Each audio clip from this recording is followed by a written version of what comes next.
Assalamualaikum warahmatullahi wabarakatuh. Karena di video sebelumnya kita sempat membuat tentang skenario sales, maka di video kali ini kami dari kelompok 17 ingin mempresentasikan hasil kerja kami mengenai skenario forecast. Adapun nama-nama anggota pada kelompok 17, yang pertama adalah Bayu Pratama, lalu yang kedua Melda Permatasari Tambunan, lalu yang ketiga ada Nela Cornelia, lalu yang keempat ada Ramona Nusantara, lalu yang kelima ada Wike Cabailita Hutauruk. Berikut adalah rincian tugas yang diberikan adalah dengan judul Forecast 07, di mana kita harus membuat sebuah skenario forecast atau pembelian mulai dari 1 forecast order, lalu 2 receipt, lalu 1 billing, dan yang terakhir 1 payment. Di sini ada sedikit penjelasan untuk menjalankan sebuah skenario di mana Wood Corner merupakan vendor atau supplier dari PT Amethyst. Pengadaan furnitur perkantoran seperti lemari dan kotak penyimpanan. Pada minggu pertama bulan Juni, PT Amethyst membutuhkan beberapa produk penyimpanan. PT Amethyst akan memberi dari Wood Corner. Proses yang berlangsung dari pembuatan penawaran, pengiriman barang, dan pembayaran. Proses pengiriman barang dilaksanakan pada tanggal 22 April 2023 dengan kondisi satu produk yaitu large cabinet komponennya tidak lengkap. Jadi bisa disimpulkan kita akan menjalankan sebuah perusahaan yaitu PT Amethyst yang membeli sebuah produk kepada vendor atau supplier yaitu Wood Corner. Nah, ini adalah rincian produk yang akan dibeli oleh PT Amethyst kepada vendor Wood Corner, yaitu terdiri dari 1 storage box sebanyak 10 dengan harga per unitnya itu 65 perak. Jadi subtotalnya adalah 650.000. Lalu yang kedua di sini ada large cabinet sebanyak 5 unit dengan harga per unitnya yaitu 750 perak, dengan subtotal atau total keseluruhan adalah 3.750.000. Lalu di sini kita akan menjelaskan sebuah company profile atau profil perusahaan dari PT Amethyst, yaitu PT Amethyst adalah sebuah perusahaan yang didirikan pada tahun 2020 dan bergerak dalam bidang penjualan furnitur dan aksesoris rumah tangga. Lalu di sini ada visi perusahaan menjadi perusahaan penyedia furnitur dan aksesoris rumah tangga yang handal dengan menawarkan produk yang berkualitas kepada customer. Lalu di sini terdapat juga misi perusahaan. Yang pertama, mengutamakan kepentingan bersama bagi semua pihak terkait. Lalu yang kedua ada memberikan pelayanan terbaik. Lalu yang ketiga ada meningkatkan manajemen supply chain dan inovasi produk secara berkesinambungan. Lalu yang keempat ada kepedulian terhadap lingkungan dan masyarakat. Lalu yang terakhir mengoptimalkan sumber daya manusia. Adapun alamat perusahaan PT Amethyst yaitu di nomor 250 Executive Park Boulevard Suite 3400 dengan nomor telepon seperti pada slide ini. Lalu terdapat juga email, di mana email pada PT Amethyst itu adalah info@yourcompany.com. Lalu terdapat juga website PT Amethyst, yaitu adalah sebagai contoh dalam slide ini.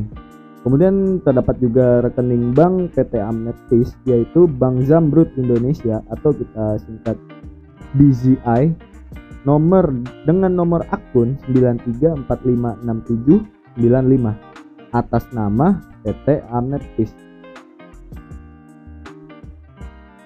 Selanjutnya di sini tentu kita sebagai perusahaan tidak menjalankan dengan individu, kita membutuhkan beberapa tim yang terdiri pertama IT yang diperani oleh Bayu sebagai myself, lalu yang kedua di sini ada Melda yang berperan sebagai manajer Purkes, lalu yang ketiga ada Wike sebagai staff Purkes, lalu yang keempat ada Ramona Nusantara sebagai inventory, dan yang terakhir adalah Nela Cornelia sebagai pihak finance.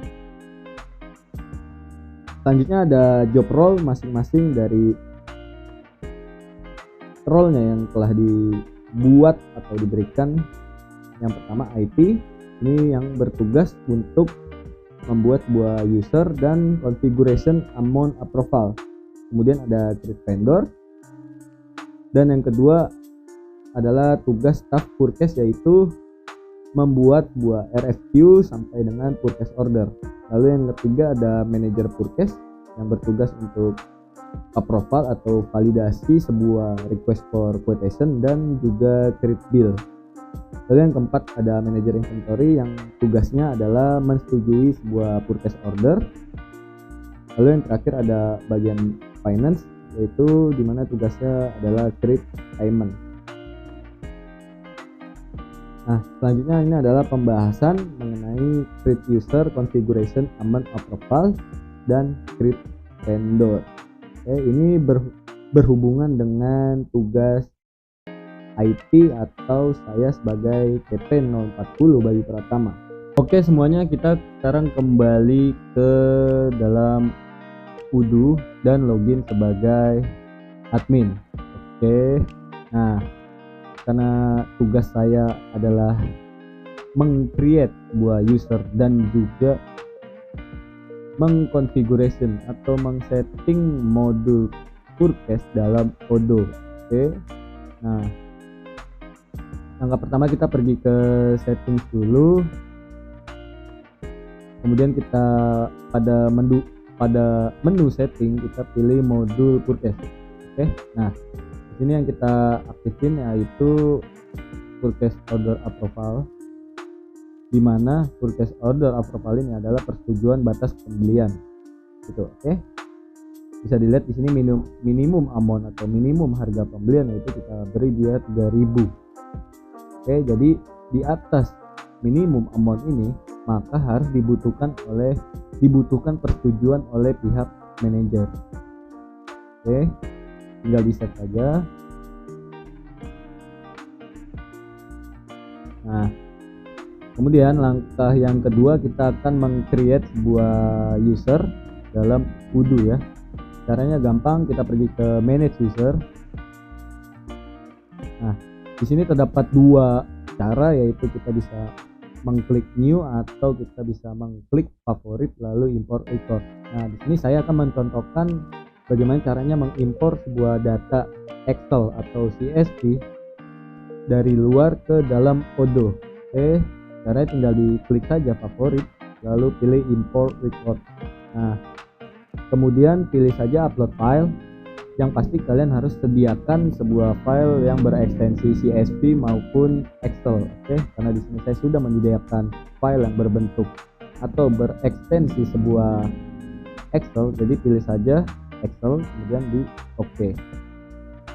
Nah, di sini langkah selanjutnya yaitu kita akan mengtes sebuah data yang kita tadi berikan, yaitu cara tinggal klik tes di sini. Kita klik tes, kemudian oke, di sini terjadi error dikarenakan saya sudah pernah mengimpor sebelumnya.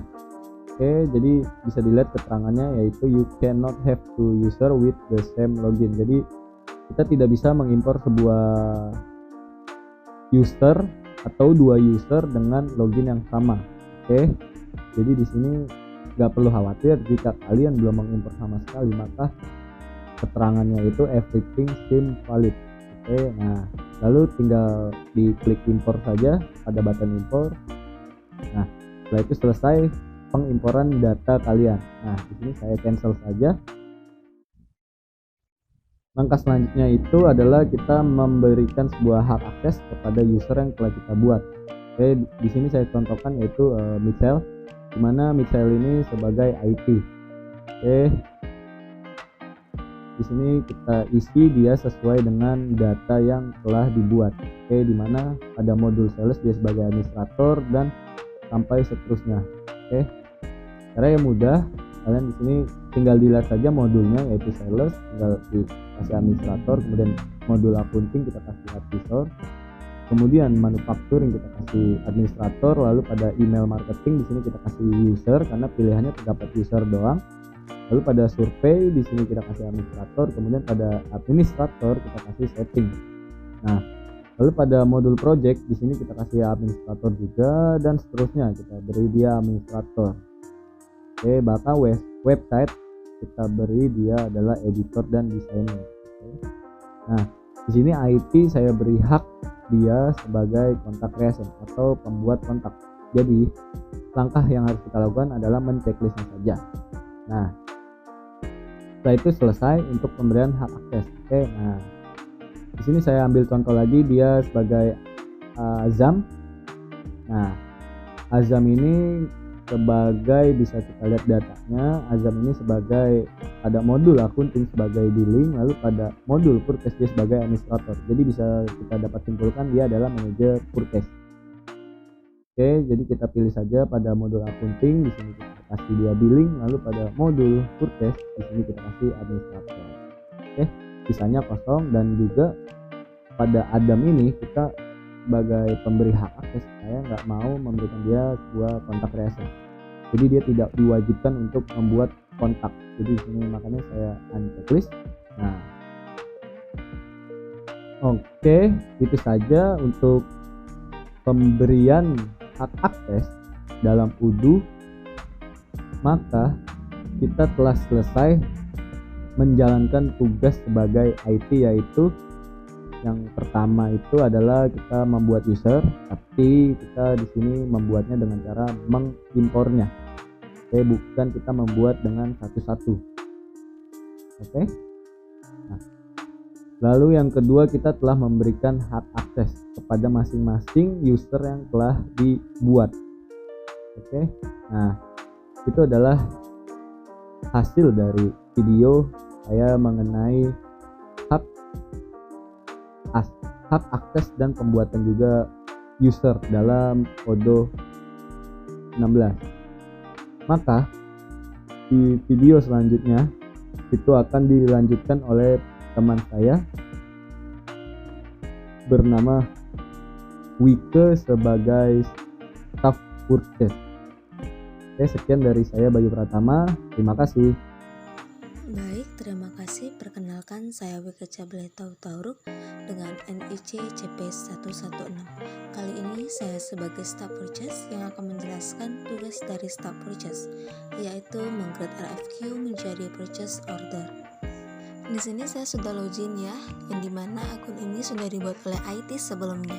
Langsung saja kita ke pembahasan. Langkah pertama dalam membuat RFQ, kita akan memasuki ke modul purchase. Nah, ini adalah tampilan modul purchase. Langsung saja kita klik new.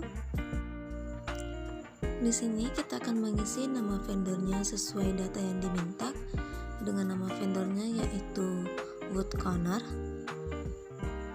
Jadi kita akan membuat nama vendor kita itu adalah Woodcorner. Lalu di sini kita akan mengisi ekspektasi kedatangan barang kita. Di sini saya akan mengisinya tanggal 22. Selanjutnya pada tabel ini kita diminta untuk mengisi produk apa yang mau kita pesan. Langsung saja kita lihat produk yang mau kita pesan. Produk pertama yang kita pesan adalah storage box dengan kuantiti 10 dan lak kabinet dengan kuantiti 5. Nah, di sini kita akan mengisi nama produk pertama yaitu storage box. Kuantitinya yaitu 10 unit. Jadi kita isi di sini kuantitinya 10 unit. Lalu selanjutnya kita akan membuat produk yang kedua yaitu lak kabinet dengan kuantiti 5. Langsung saja kita isi produk yang kedua yaitu lak kabinet dengan kuantitinya yaitu 5. Nah, dapat kita perhatikan kembali bahwa produk-produk yang diminta sudah sesuai dengan data yang ingin kita beli dengan total produk yaitu Rp4.400. Langkah selanjutnya, di sini kita bisa send by email, juga bisa ke button confirm order. Langsung saja kita klik button confirm order.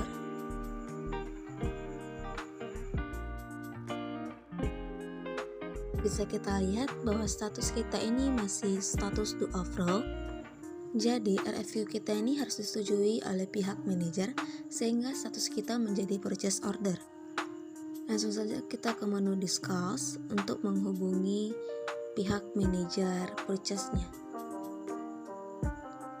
Nah, di sini saya akan menghubungi pihak manajer purchase-nya, yang dimana pihak manajer purchase-nya ini yaitu di CP073 yang sebagai Pak Ajam. Lalu di sini saya akan mengetik untuk minta tolong sama Pak Ajam mengizinkan RFQ yang sudah saya kirim dengan kode P00131.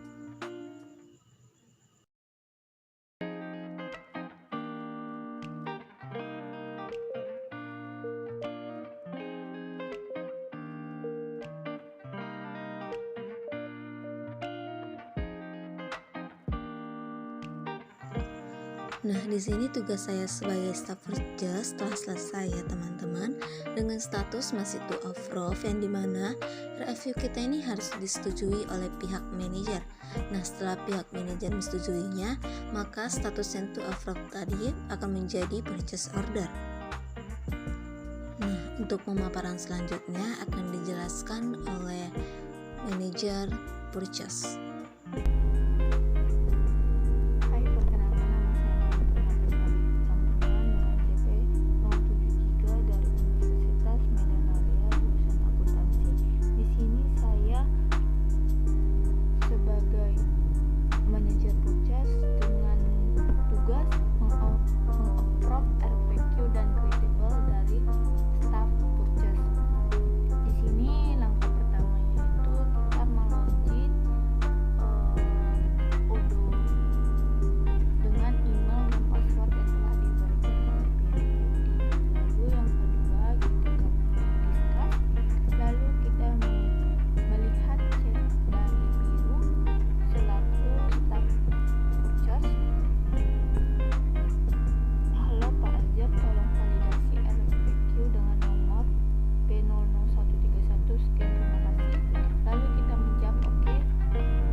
menggunakan nama saya Ramona Nusantara, CP098 Universitas Garut.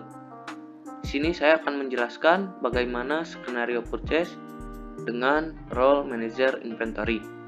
Untuk langkah yang pertama, kita masuk terlebih dahulu pada modul inventory, lalu klik modul atau menu receive. Nah, di sini kita tinggal cari dokumen yang sebelumnya telah dibuat.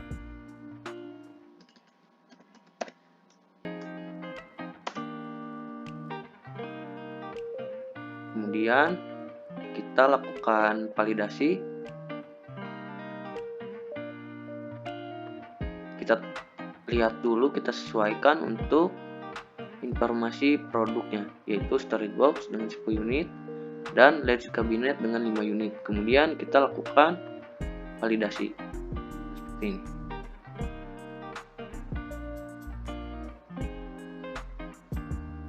Lalu setelah itu, dikarenakan ada satu barang yang komponennya tidak lengkap, maka sebagai manajer inventory saya harus melakukan return barang, yaitu kabinet sebesar 1 unit. Jika sudah, kita klik return.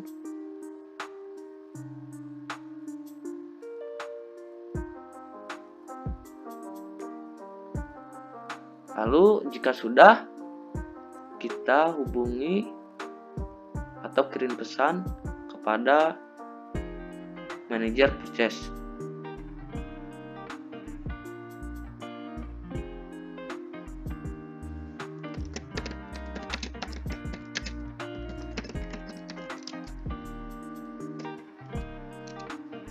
Untuk membuatkan bill.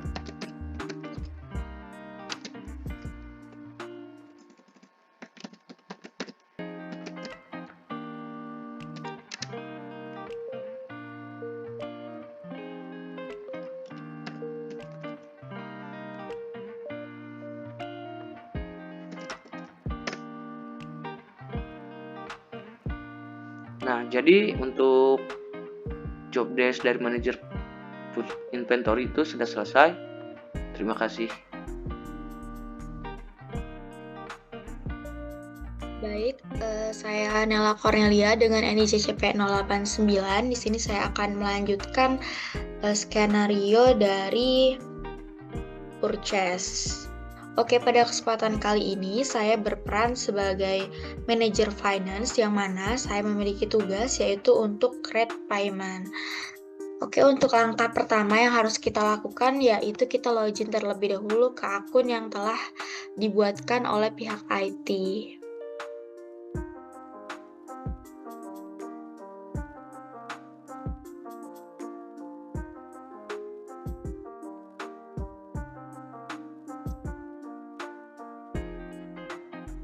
Login. Oke, jika sudah berhasil login, kita langsung pergi ke menu purchase. Nah, ini dia. Kita cari produknya, yaitu P00131. Nah, ini dia produknya.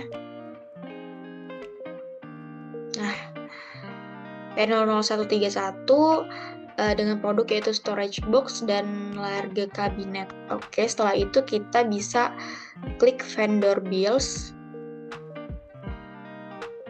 Nah, setelah itu akan muncul tampilan sebagai berikut. Kemudian kita bisa klik confirm. Nah, ini dia tampilannya. Kemudian setelah itu kita bisa membuat paymentnya yaitu dengan cara register payment.